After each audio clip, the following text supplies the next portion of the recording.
Du début des années 60 au milieu des années 70, Alger apporte un soutien important aux mouvements anticoloniaux et aux révolutionnaires du monde entier.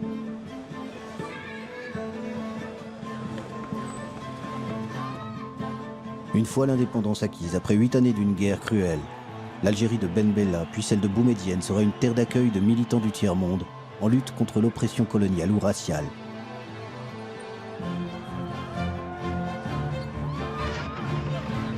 Nelson Mandela n'a jamais oublié le soutien qu'il y a trouvé dans son engagement contre l'apartheid. Algeria is my country. Alger la Blanche est devenue Alger la Rouge. L'internationaliste Che Guevara y établit sa base arrière.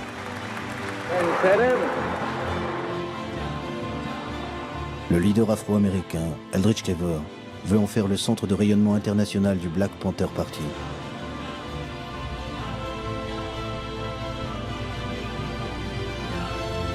Alger est durant plus d'une décennie la Mecque des révolutionnaires.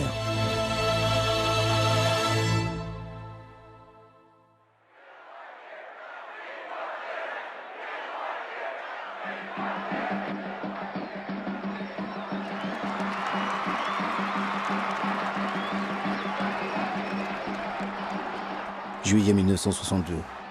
L'allégresse est dans les rues d'Alger. Les Algériens fêtent leur indépendance et la fin de 8 années de guerre.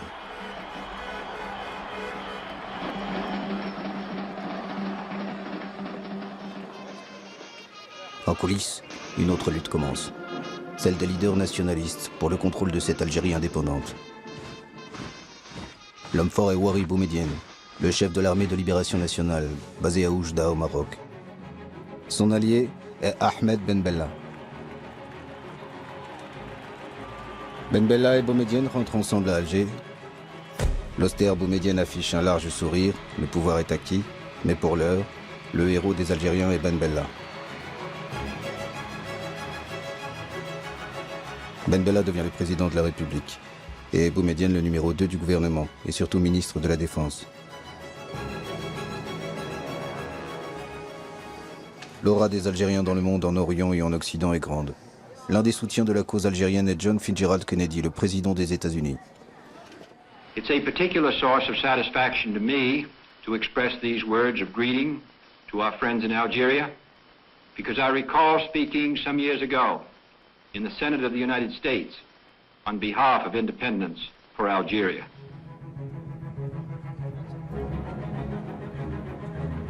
En octobre 1962, Ahmed Ben Bella se rend à New York pour la cérémonie officielle de l'entrée de son pays en tant que 109e membre de l'Organisation des Nations Unies.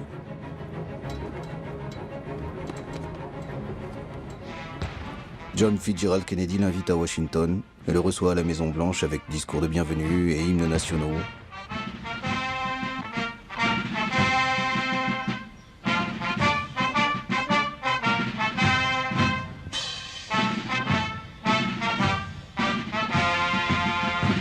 Les fausses notes de l'hymne algérien jouées par les Américains n'enlèvent rien à la volonté de Kennedy de marquer cette visite par des gestes amicaux.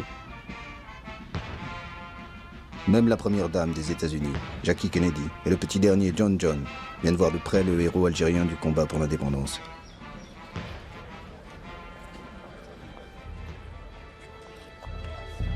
Lorsque Kennedy et Ben Bella se retrouvent pour un entretien privé, leur discussion ne porte pas sur une éventuelle coopération entre leurs deux pays.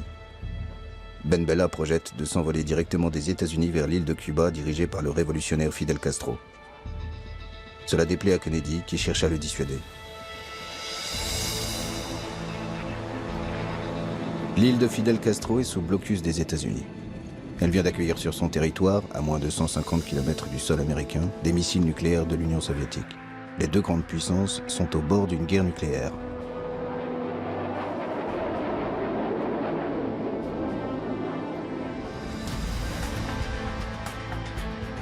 C'est dans ce contexte que Ben Bella arrive à La Havane dans un avion cubain venu le chercher discrètement à New York avec l'accord des Américains malgré le blocus.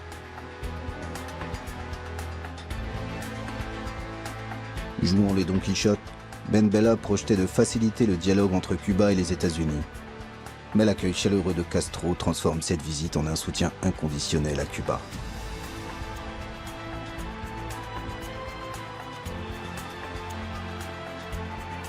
Pour Pour les Cubains, Ben Bella est l'homme qui a défié le blocus des États-Unis pour leur rendre visite.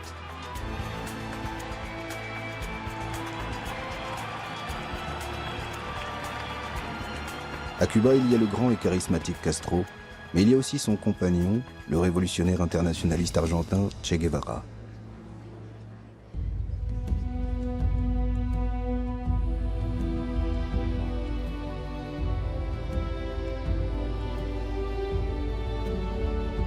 Castro, Ben Bella et Che Guevara échafaudent des plans pour aider les révolutions en cours.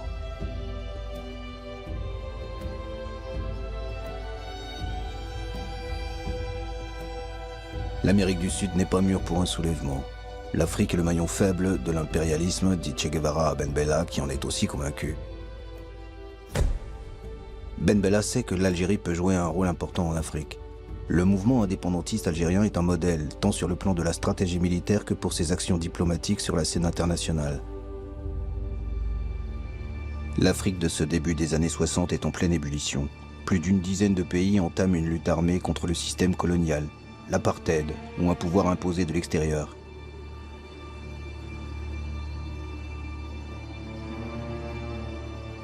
Dès avant l'indépendance, plusieurs leaders révolutionnaires africains viennent voir de près ce modèle. Ben Bella en a rencontré quelques-uns à Oujda, base arrière de l'armée de libération nationale algérienne. Parmi ses leaders, le Sud-Africain Nelson Mandela.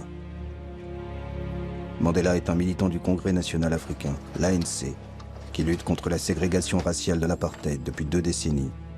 Il croyait profondément à la non-violence et au droit pour faire changer les choses. Le massacre de Sharpeville en 1960 fut un choc pour lui. Dans ce township du nord-est de l'Afrique du Sud, des policiers blonds tirent sans sommation sur des manifestants noirs sans armes. Une répression brutale qui fait 70 morts et près de 200 blessés. There are many people who feel that it is useless and futile for us to continue talking peace and non-violence against a government whose reply is only savage attacks on an unarmed and defenseless people. Nelson Mandela abandonne la stratégie de la non-violence et fonde la branche armée de l'ANC. Il entre dans la clandestinité et avec un passeport éthiopien entreprend une tournée des pays africains à la recherche d'aide et de soutien. En mars 1962, il est au Maroc, à Oujda, près de la frontière algérienne. C'est dans ce camp militaire que Mandela participe à quelques entraînements avec des combattants algériens. Il retiendra surtout les leçons de stratégie révolutionnaire prodiguées par les Algériens. La lutte armée n'a pas pour objectif de remporter une victoire militaire, mais de libérer les forces politiques qui feront tomber l'ennemi.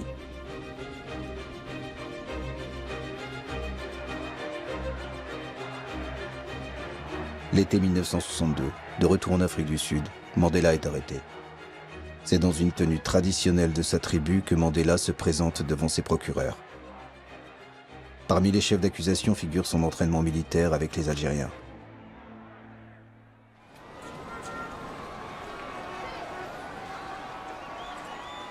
À l'automne 1962, Ben Bella dirige un pays désorganisé qui a du mal à se relever de 8 ans de guerre et du départ massif des Européens d'Algérie.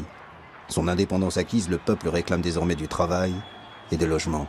Ces difficultés économiques n'empêchent pas Ben Bella de s'engager pour l'Afrique, dont il fait son domaine réservé.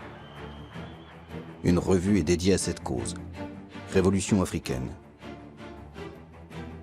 La direction est confiée à Jacques Vergès, l'avocat français des militants du FLN algérien durant la guerre d'indépendance. Jacques Vergès connaît plusieurs leaders africains qu'il a rencontrés à Oujda. Révolution africaine affiche dès ses débuts sa dénonciation du colonialisme et de l'impérialisme et leur sainte alliance en Afrique. En ce début de l'année 1963, les principaux collaborateurs de cette revue sont des journalistes français de gauche ou d'extrême gauche.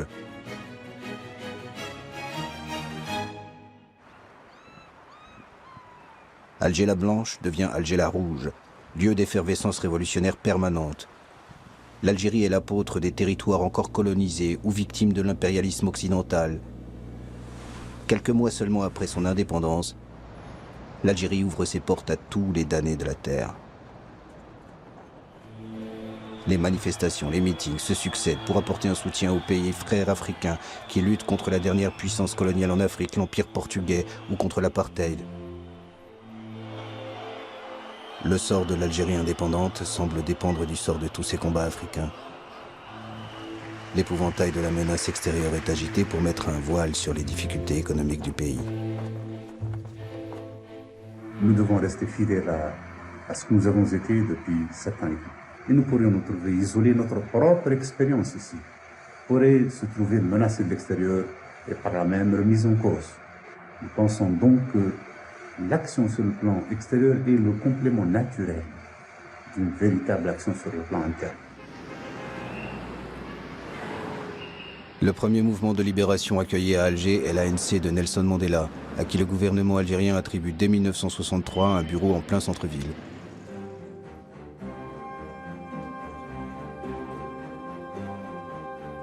Les militants de l'ANC sont rejoints par des représentants de la Namibie et de la Rhodésie. Ils luttent tous contre un pouvoir entre les mains des Blancs qui exclut la grande majorité noire.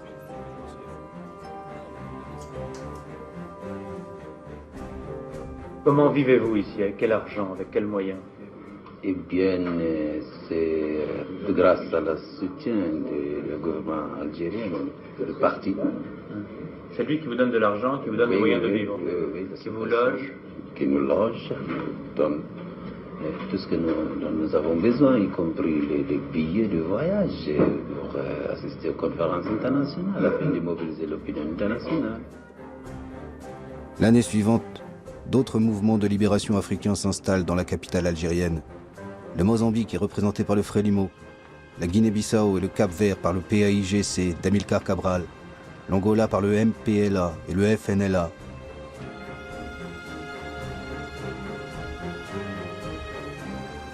Certainement que tu bouges pas, hein? Parce qu'ils sont chez moi, certainement qu'ils partent. Une solidarité militante anime ces mouvements de libération, tous financés par l'Algérie, qui leur apporte un soutien militaire et diplomatique.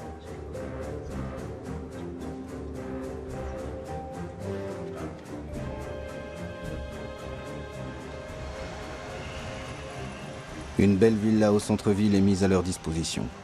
C'est là que le Guinéen Amilcar Cabral tient ses conférences à chacun de ses séjours dans la capitale algérienne. Le dirigeant du Parti africain pour l'indépendance de la Guinée et du Cap-Vert, le PAIGC, sait que la guerre se gagne aussi sur le terrain diplomatique. Alors Alger est devenu une caisse de résonance de son combat pour la liberté. Cabral, qui a le sens de la formule, qualifie un jour Alger de Mecque des révolutionnaires.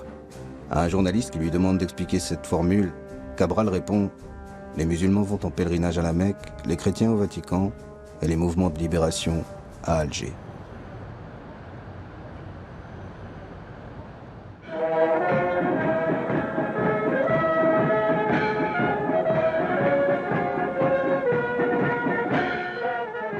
L'Éthiopie accueille en mai 1963 l'assemblée fondatrice de l'OUA, l'Organisation de l'Unité africaine. 30 pays, pour la plupart indépendants depuis peu, se retrouvent à Addis Abeba. L'empereur Haïlé Sélassié, qui dirige un pays d'une extrême pauvreté, reçoit les chefs d'État avec une profusion de luxe. La nouvelle organisation africaine appelle à l'émancipation totale des territoires africains qui ne sont pas encore indépendants. Pour l'Algérien Ben Bella, l'OUA doit s'impliquer davantage. Nous nous sommes battus pendant 7 ans et demi contre l'impérialisme le plus obstiné qui ait jamais existé. Nous n'avons pas le droit de penser à mieux manger quand des gens tombent en Angola, en Mozambique, en Afrique du Sud. Mais il y a une rançon à payer pour faire en sorte que notre solidarité soit effective. Eh bien, acceptons tous de mourir un peu, ou tout à fait, pour que l'unité africaine ne soit pas un mot creux.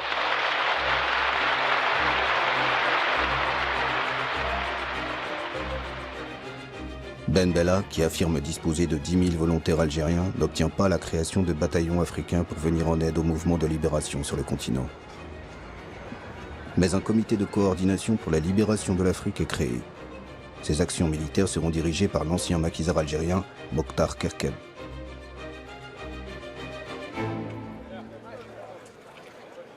Ben Bella se voit en Castro africain. Il revêt une tenue militaire pour des actes symboliques, comme la destruction d'un bidonville. Quand ce n'est pas une tenue militaire, c'est un costume au col Mao qu'il endosse, en hommage au timonier de la révolution chinoise Mao Tse-tung. Ben Bella aime les bains de foule. Il multiplie les meetings et décrète l'autogestion par les ouvriers des propriétés abandonnées par les colons.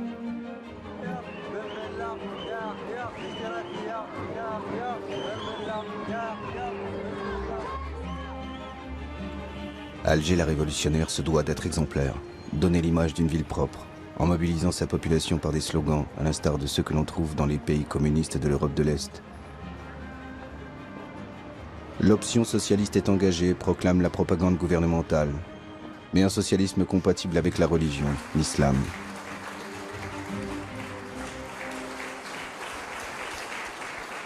J'ai eu déjà l'occasion de le dire à certains amis communistes qui sont ici.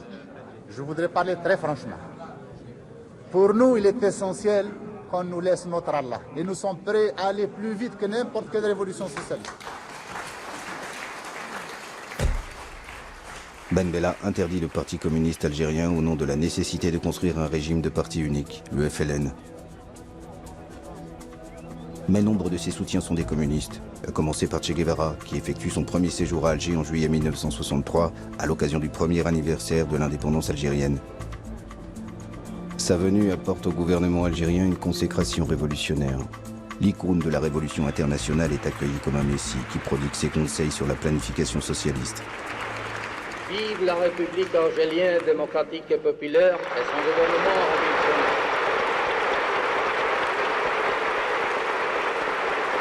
Ben Salem.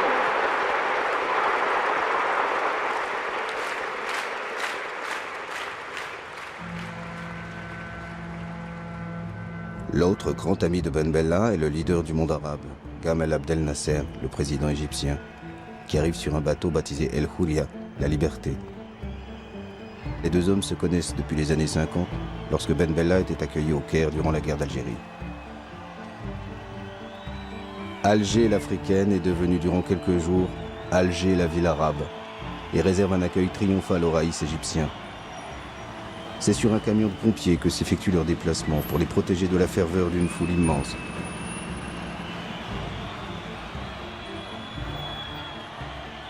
La proximité idéologique est très forte entre Ben Bella et Nasser. L'un et l'autre prônent un socialisme compatible avec l'islam. Le grand frère Nasser enverra à Ben Bella quelques conseillers politiques et des milliers d'enseignants pour une Algérie qui entame une campagne d'arabisation.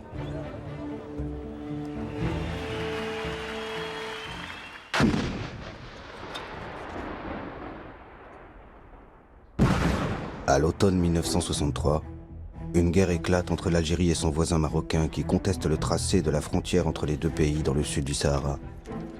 Un tracé hérité de l'ère coloniale, jamais accepté par le Maroc, qui décide de récupérer par la force la bande de sable revendiquée. L'armée algérienne ne fait pas le poids face à l'armée marocaine. Ben Bella fait appel à ses amis Castro et Che Guevara. Les Cubains volent au secours de la révolution algérienne en danger. C'est dans un navire livrant officiellement du sucre que sont transportés des hommes et du matériel pour venir en aide à la jeune révolution algérienne. L'Égypte de Nasser envoie des avions et des hélicoptères.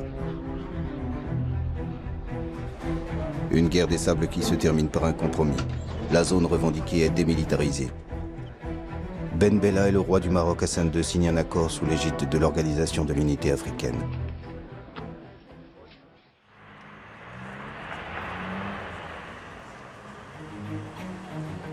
Che Guevara est presque chez lui à Alger.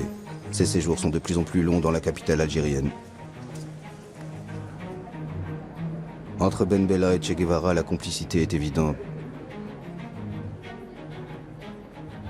Boumedienne semble en retrait, mais son admiration pour le guerrier héros est grande. Che Guevara fait d'Alger une base arrière pour quelques groupes marxistes sud-américains. Mais son objectif principal est l'Afrique. Le problème du colonialisme ou de l'impérialisme qui pèse sur un pays oblige à ce pays à prendre des mesures pour lutter pour sa liberté. Che Guevara veut s'engager directement et physiquement dans l'un des conflits en cours, celui du Congo-Kinshasa, l'ancienne colonie belge. Ben Bella pense qu'un soutien logistique et des armes pour les rebelles congolais suffirait. Ils veulent l'un et l'autre mettre fin au règne de Moïse Tshombe, l'homme des Américains en Afrique et un des responsables de la mort de Patrice Lumumba. Patrice Lumumba était le père de l'indépendance du Congo belge. Devenu Premier ministre en juin 1960, Lumumba était en conflit avec l'ancienne puissance coloniale, la Belgique, qui voulait garder un contrôle sur le pays.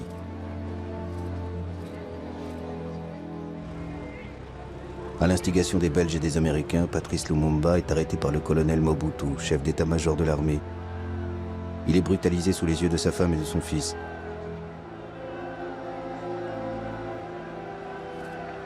Mobutu le livre à Moïse Tshombe qui contrôle le Katanga, une riche province du Congo. Tshombe torture puis exécute Lumumba en janvier 1961.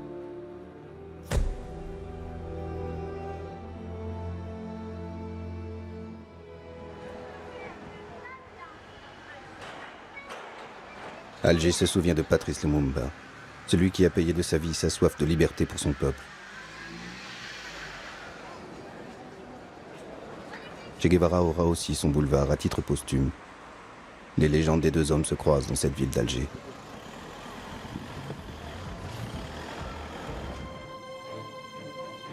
Début 1965, Che Guevara prépare son expédition au Congo pour aider la mouvance marxiste au sein des rebelles lumumbistes. Malgré son désaccord, Ben Bella charge le colonel Mortar Kakeb de lui apporter le soutien logistique de l'Algérie.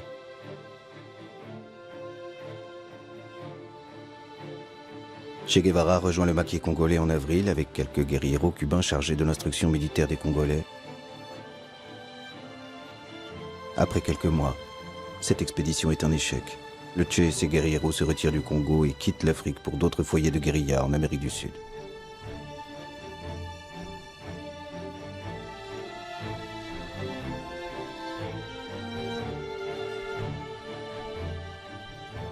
Alger n'abandonne pas pour autant son aide aux rebelles congolais et continuera à leur livrer des armes.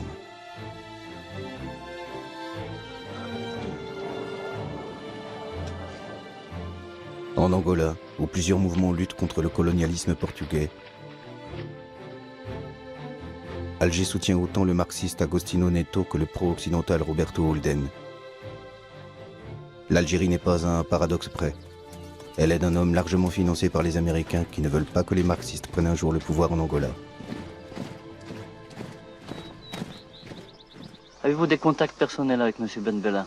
Je peux dire que nous avons des contacts personnels avec lui. D'ailleurs, nos officiers, comme vous avez pu le constater ici, ont été formés à l'école de guerre algérienne. Et ce qui fait que nos contacts avec les Algériens sont très bons et très poussés. En cette année 1965, Ben Bella est au sommet de sa popularité. Une popularité qui, croit-il, lui permettrait de s'affranchir de la tutelle du colonel Boumedienne qui l'avait aidé à prendre le pouvoir. Il décide même de remanier le gouvernement en écartant quelques proches de Boumedienne. Le conflit entre les deux hommes est manifeste. Mais Ben Bella pense que c'est une simple brouille qui sera vite oubliée. C'est un homme détendu, comme libéré d'une contrainte, qui tient un meeting le 17 juin 1965. Certains commentaires de presse, ou ce qu'appelle cette presse, d'éventuels conflits qui existeraient au sein de la direction révolutionnaire en Algérie. Eh bien, cette presse ment. Cette presse ment car en Algérie, il y a un régime et il y a une direction plus unie que jamais, qui est plus décidée aussi que jamais à faire face aux complots d'où qu'ils viennent et surtout les complots extérieurs.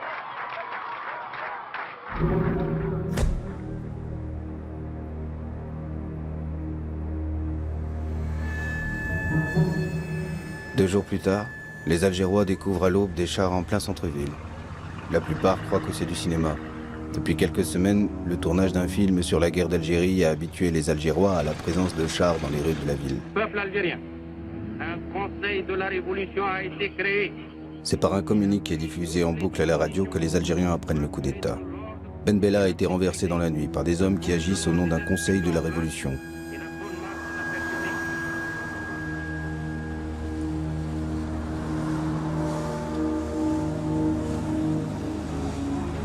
La majorité des Algériens pensent que c'est un simple drame joué au sommet du pouvoir. Seuls 2 à 3 000 manifestants descendent dans les rues d'Alger. L'Union nationale des étudiants algériens est la seule organisation à condamner le putsch.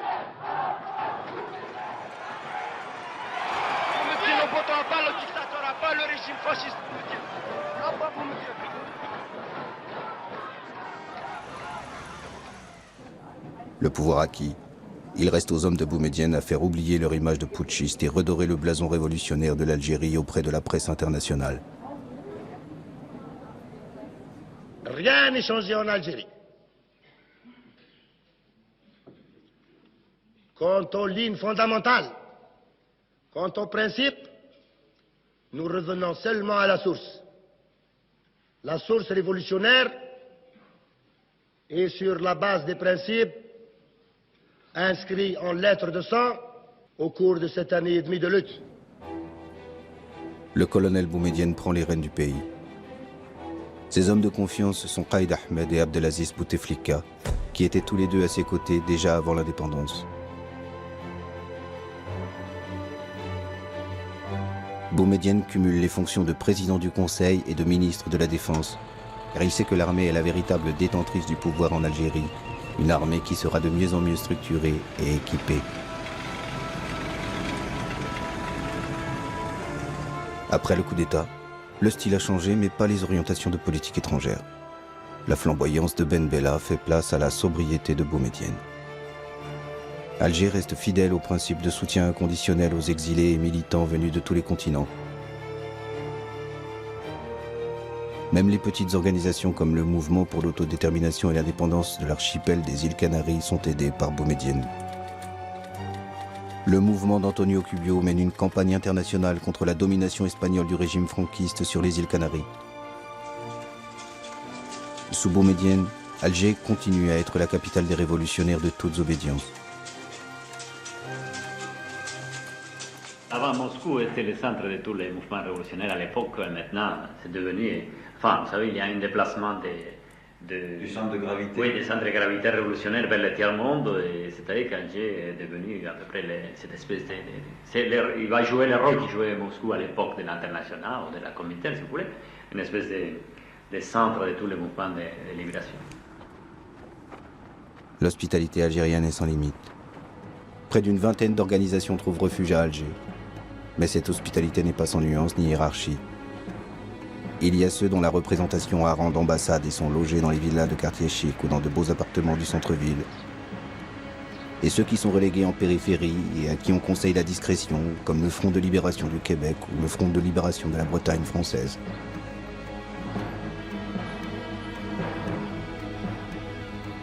Oscar Montero est le représentant à Alger du Front de libération du Mozambique. Sa délégation compte une dizaine de personnes, entièrement prises en charge par le gouvernement algérien. L'Algérie assure également l'entraînement militaire de plusieurs centaines de combattants mozambicains.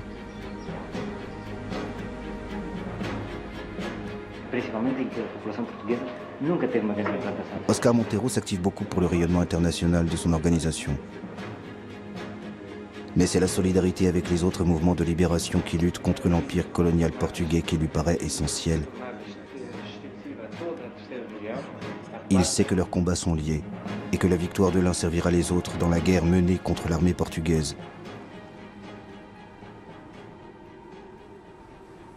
C'est difficile de dire combien de temps va durer notre lutte. Nous ne faisons pas de pronostics. Nous disons, comme disaient d'autres camarades de combat, nous disons en réponse à cela, eh bien, combien de temps les Portugais peuvent continuer à faire la guerre? Combien de temps veulent-ils continuer à la faire? Veulent-ils la faire 1 an? Nous ferons 1 an et 1 jour. Veulent-ils la faire 10 ans? Nous ferons 10 ans et demi. Tous les autres d'Alger n'ont pas choisi de venir dans cette ville. L'ancien assassin de Lumumba, Moïse Tchombe, est arrivé en Algérie suite à un détournement d'avion.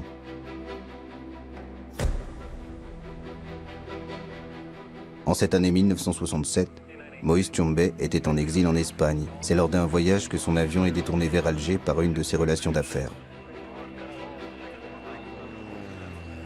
2 ans auparavant, Moïse Tchombe avait été destitué de son poste de Premier ministre et condamné à mort par contumace par celui qui est devenu le maître absolu du Congo-Kinshasa, Joseph Désiré Mobutu. Mobutu, probable commanditaire du détournement d'avion avec l'aide de la CIA, envoie une délégation à Alger pour demander à Boumedienne l'extradition de Tchombe. Boumedienne tergiverse et finalement refuse. Nous avons parlé de crimes contre l'humanité africaine. Ce qu'il a fait au Congo, les intérêts qu'il a servis là-bas, l'assassinat de Lumumba et d'autres patriotes congolais font que nous le considérons comme quelqu'un qui relève de la justice de son peuple, certes, mais également de la justice de toute l'Afrique et de tout le monde progressiste. Sans véritable procès, Tchombe reste prisonnier du gouvernement algérien. Celui qui était habitué au grand luxe termine sa vie dans une villa de style mauresque au mobilier modeste. Il meurt le 29 juin 1969. Boumedienne, qui ne veut pas être considéré comme l'assassin de Tchombe, fait faire plusieurs expertises par des médecins légistes étrangers qui concluent tous à une mort naturelle suite à une crise cardiaque.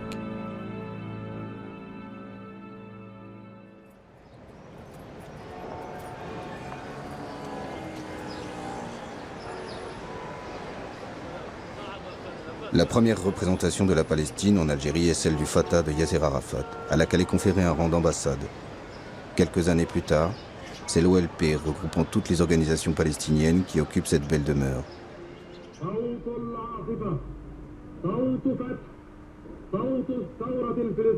Vers le milieu des années 60, on trouve à Alger plusieurs milliers de Palestiniens.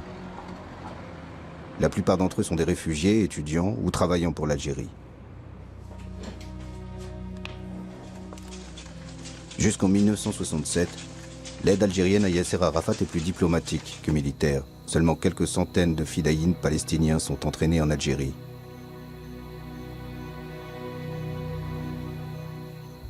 أتوجه إلى إخواننا في الجزائر ليقفوا هذه الوقفة، وأنا أذكر قول لبعض إخواني المجاهدين أيام الثورة الجزائرية كانوا يقولون أننا لا نستطيع أن نقول أن الجزائر قد حررت ما دام فلسطين تحت نير الاستعمار.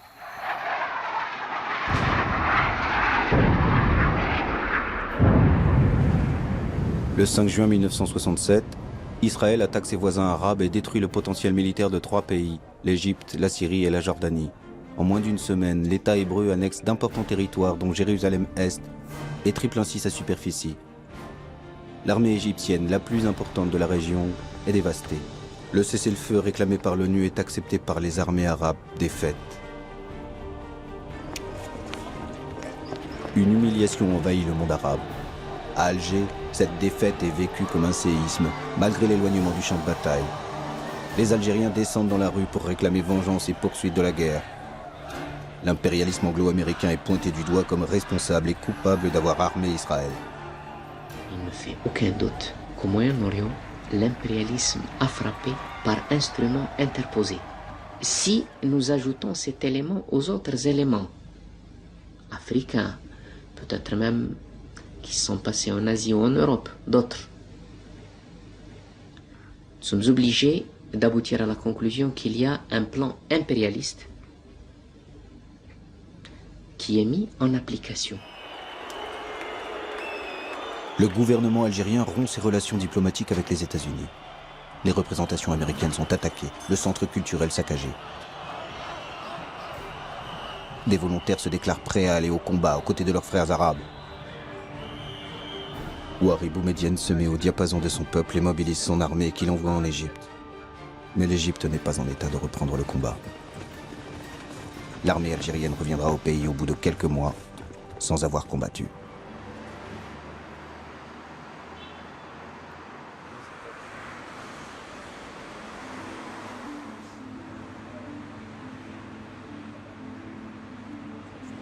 Le Front national de libération du Sud-Vietnam a une ambassade dans le beau quartier d'El Biar. Les Algériens ont une dette envers les Vietnamiens. En 1954, c'était la victoire des communistes vietnamiens contre l'empire colonial français à Dien Bien Phu qui a donné des ailes au FLN algérien pour engager une lutte armée. La solidarité avec la résistance sud-vietnamienne trouve un important écho auprès des Algériens.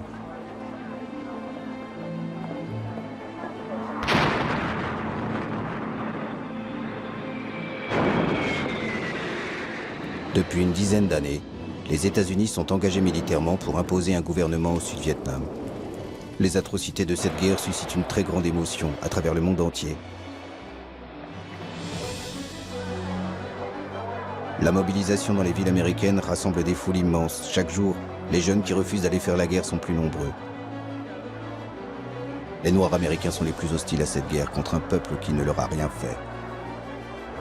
Aucun Vietnamien ne m'a traité de nègre, affiche certaines pancartes de manifestants. Stokely Carmichael, théoricien du pouvoir noir, et un des leaders du Black Panther Party, le mouvement radical contre les discriminations, appelle les Afro-Américains à déserter l'armée et refuser d'aller se battre au Vietnam. Pourchassé par le gouvernement américain, Carmichael trouve refuge à Alger en 1968. Il est devenu un ennemi de son pays. And it is important that we begin now to visit African countries so that when the United States invades Africa, as she will have to in the coming years, we will have developed a revolutionary consciousness among African Americans that they will not fight. En 1969, c'est un autre leader du Black Panther Party, Eldridge Cleaver, qui demande asile à Alger, fuyant les États-Unis après des affrontements violents avec la police. Le gouvernement algérien l'accueille généreusement, met à sa disposition une villa dans le quartier d'El Biar et lui alloue une bourse mensuelle.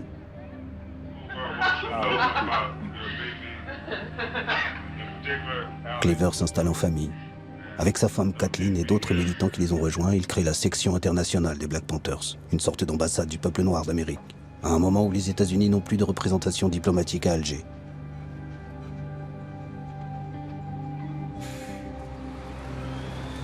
Un centre culturel afro-américain est installé dans la rue la plus fréquentée, au centre-ville. Les jeunes Algériens découvrent ainsi les États-Unis à travers le combat des Noirs américains.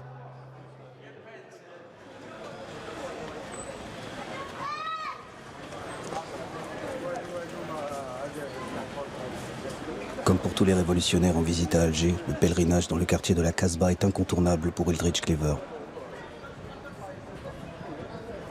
La Casbah est le lieu mythique de la bataille d'Alger qui avait servi de caisse de résonance au combat des Algériens dans les années 50.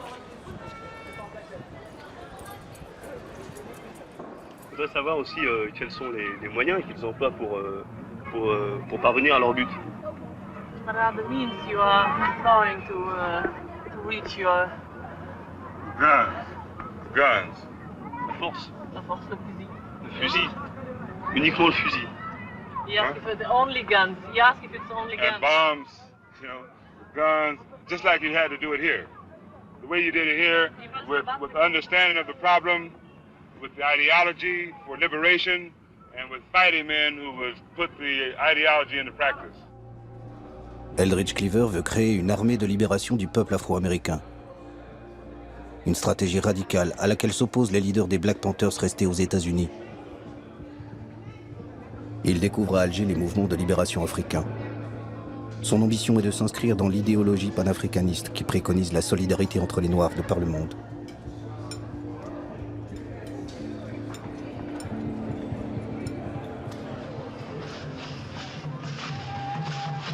Le combat des Noirs, d'où qu'ils viennent, a une tribune, la capitale algérienne.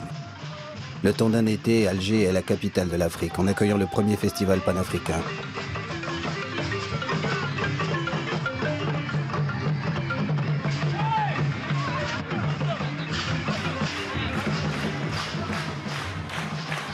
En ce mois de juillet 1969, Alger connaît la même allégresse que lors des premiers jours de l'indépendance. L'Afrique indépendante côtoie l'Afrique combattante.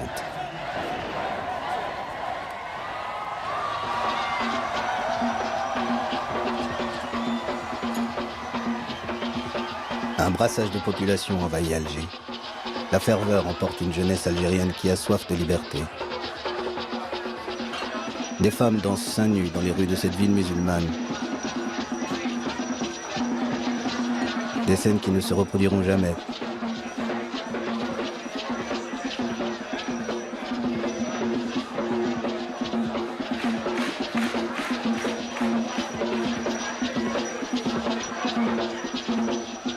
Les jeunes Algériens se sentent aussi africains et vibrent au son de musique qu'ils découvrent. Myriam Makeba illumine le festival de son aura de chanteuse engagée, chassée de l'Afrique du Sud par le régime de l'apartheid. Myriam Makeba rend hommage en chanson et en arabe à l'Algérie, terre d'asile des combattants de la liberté.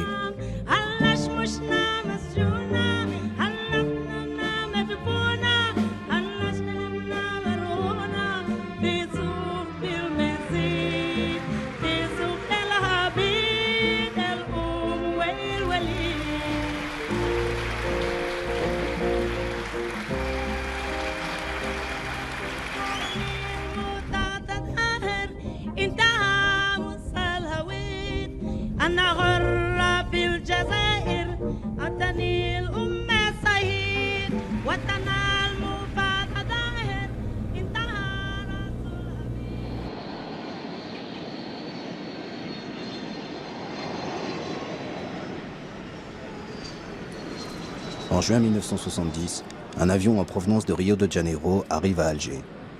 Pour les 40 militants révolutionnaires brésiliens qui sont à bord, l'Algérie est leur terre de liberté. Ils viennent tous de sortir des prisons de la dictature brésilienne, en échange de l'ambassadeur allemand pris en otage par leurs camarades. À la violence de la dictature qui emprisonne et torture quiconque leur paraît suspect, ces militants d'extrême gauche ont choisi une autre violence, le terrorisme, pour alerter l'opinion internationale. Nous attaquons d'abord aux diplomates parce que eux, ils sont responsables, ils sont complices de la dictature. La dictature au Brésil, elle ne tiendrait pas si elle n'avait pas un gros appui financier et politique venant de l'extérieur. En un peu plus d'une année, 4 diplomates occidentaux sont pris en otage au Brésil. Parmi les exilés arrivés en 1970, se trouvent d'anciens preneurs d'otages, comme certains auteurs du rapt de l'ambassadeur américain, un an auparavant. Si les prisonniers que vous réclamiez contre l'ambassadeur américain n'avaient pas été libérés, est-ce que vous auriez tué l'ambassadeur Elbrick? Oui. Militants radicaux ou simples opposants politiques. L'Algérie est la terre d'accueil de tous ceux qui luttent contre la dictature militaire au Brésil depuis 1964. Apollonio de Carvalho et ses camarades sont logés au centre familial de Beneknoun, sur les hauteurs d'Alger.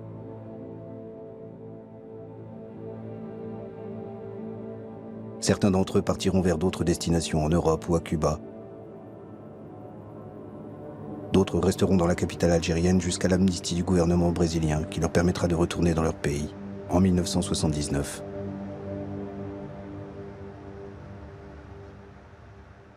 A Delta Airlines DC-8 hijacked yesterday in Florida landed today in Algeria. Aboard it were the crew, 8 people, the hijackers, 3 men and 2 women, the women accompanied by their 3 children. A $1 million ransom extorted by the hijackers in Miami. 2 ans après les Brésiliens, ce sont des Afro-Américains, auteurs de détournements d'avions aux États-Unis, qui choisissent l'Algérie comme destination. À l'été 1972, 2 avions américains atterrissent à l'aéroport d'Alger. Les pirates arrivent avec des rançons extorquées aux compagnies aériennes et veulent rejoindre les Black Panthers.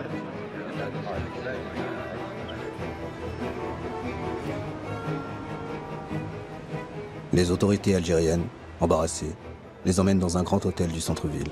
Après plusieurs jours d'interrogatoire, la police algérienne les laisse rejoindre la bande de Cleaver, mais confisque l'argent des rançons qui sera rendu aux compagnies aériennes. Eldridge Cleaver est furieux. Pour lui, cet argent doit financer son combat révolutionnaire contre les États-Unis. Il demande aux pirates, qui sont désormais sous sa tutelle, de lire une lettre ouverte au gouvernement algérien. We are shocked and bewildered to be branded as criminals for our revolutionary activities and to see our successful revolutionary actions threatened with ultimate defeat by the Algerian government. It was the United States government itself that requested of the Algerian government to allow the plane to land in Algeria. We feel that by allowing the plane to land in Algeria, the Algerian government is not obligated to go one step further and play the part of policeman for the United States government. L'accusation d'être aux ordres des États-Unis est insupportable pour les Algériens. Cleaver et ses amis sont placés en résidence surveillée, leurs téléphones coupés, les fonds supprimés, les armes et les machines à écrire confisquées. Cet épisode signe la fin des Black Panthers à Alger. Sans argent et sans aide, après quelques mois d'incertitude, Eldridge Cleaver et ses proches quittent l'Algérie. C'est un tournant. Désormais, c'est sur la scène diplomatique que se déploie essentiellement l'activisme algérien. Le prestige de l'Algérie de Boumedienne est grand en ce début des années 1970.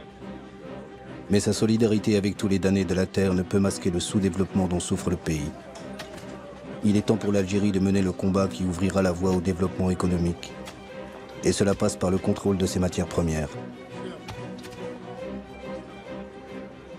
يسرني أن أعلن وبصفة رسمية باسم الحكومة باسم مجلس الثورة والحكومة أنه ابتداء من اليوم قررنا باش ناخذ 51% من الشركات البترولية الفرنسية. Ce coup de force ne provoquera pas de rupture entre la France et l'Algérie, qui est le premier pays à réussir la nationalisation de son industrie d'hydrocarbures. Une nationalisation qui se produit dans le contexte d'un choc pétrolier mondial qui aboutira à une forte augmentation du prix des hydrocarbures en 1973.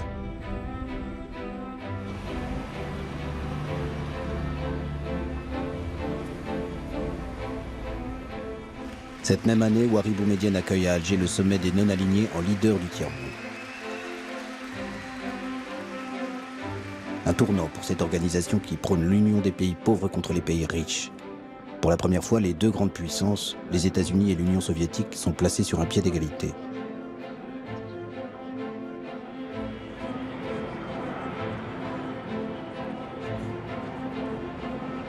L'année suivante, c'est cette idée d'un nouvel ordre économique mondial que Houari Boumedienne défend à l'ONU. Depuis 1962 et la cérémonie qui avait officialisé l'entrée de l'Algérie à l'ONU, c'est la première fois qu'un président algérien se rend à New York. C'est l'occasion choisie par Richard Nixon pour l'inviter à Washington.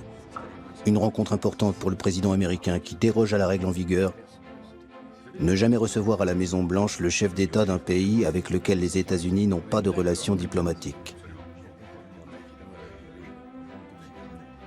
Henry Kissinger, le chantre de la réelle politique, prolonge les discussions avec le président algérien. Depuis le départ des Black Panthers d'Alger, aucune tension n'existe entre les deux pays. L'un et l'autre pensent que c'est le moment de rétablir leurs relations diplomatiques rompues depuis 1967. L'Algérie pourra enfin vendre son pétrole et son gaz aux États-Unis et financer ses grands projets industriels. En cette même année 1974, l'Assemblée générale de l'ONU désigne à l'unanimité Abdelaziz Bouteflika pour présider sa 29e session. Le diplomate révolutionnaire, comme le surnomme Kissinger, joue les agitateurs et fait de l'ONU une tribune pour les mouvements de libération. Bouteflika rallie habilement une grande majorité de pays à la cause palestinienne et accueille Yasser Arafat à l'ONU. Le dirigeant palestinien découvre que la diplomatie est aussi importante que la lutte armée et fait pour la première fois une offre de paix.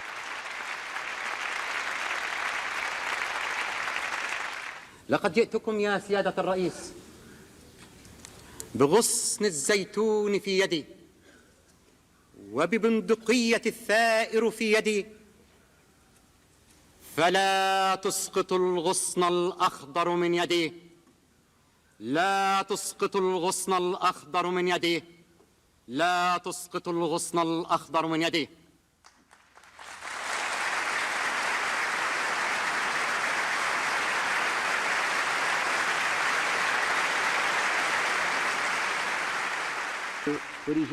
L'autre coup d'éclat de l'Algérien Bouteflika est l'exclusion de l'Afrique du Sud. Le régime de l'apartheid perd son siège à l'ONU, malgré le soutien des États-Unis et de la Grande-Bretagne. C'est une victoire personnelle pour Bouteflika. What a travesty we have witnessed here today. What a ploy to deny a country its rights to address this assembly. I object strenuously to this shameful action. Thank you. Aucun représentant de l'Afrique du Sud ne siégera plus à l'ONU jusqu'à la fin de l'apartheid et la libération du héros sud-africain Nelson Mandela. 3 mois après sa libération en 1990, il se rend à Alger pour remercier les Algériens de leur aide. Nelson Mandela n'a jamais oublié son entraînement militaire aux côtés des combattants algériens. En 1962. The government and people of Algeria have given us tremendous, massive support in the form of funds, in the form of materials, in the form of weapons, and in the form of moral support.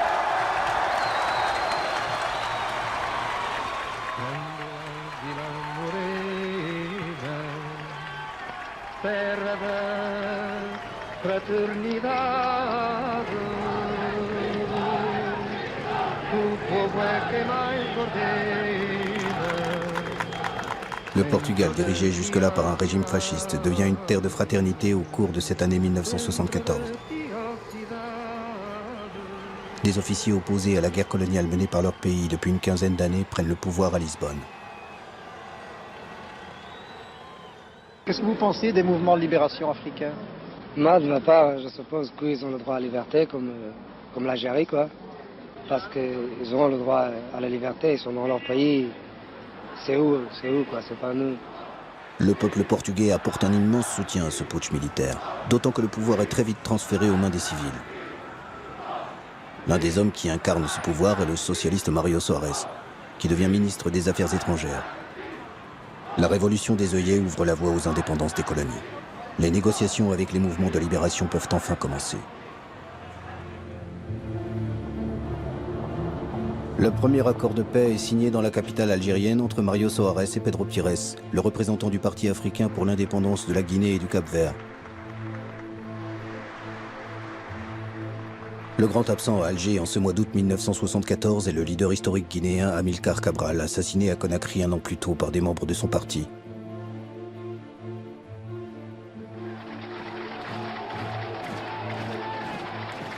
Après la Guinée-Bissau, ce sera au tour du Cap-Vert, du Mozambique et de l'Angola de fêter leur souveraineté. Mais les indépendances ne mettront pas fin aux souffrances des peuples. En Angola et au Mozambique, aux guerres d'indépendance succéderont les guerres civiles entre les différents clans nationalistes pour le contrôle du pouvoir.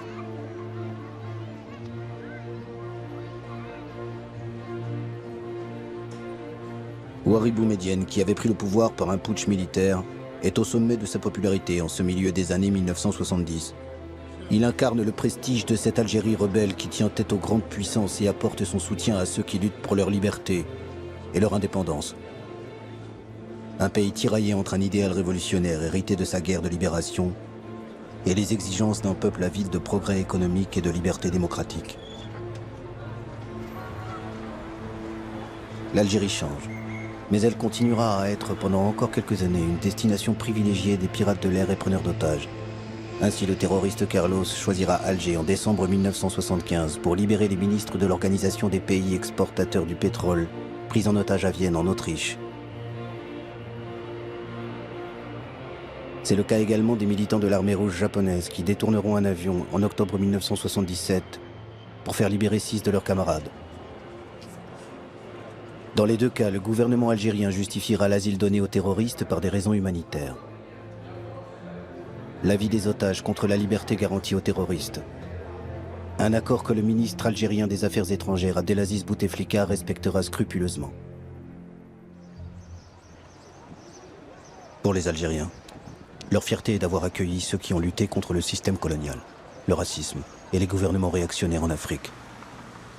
Alger restera dans les mémoires.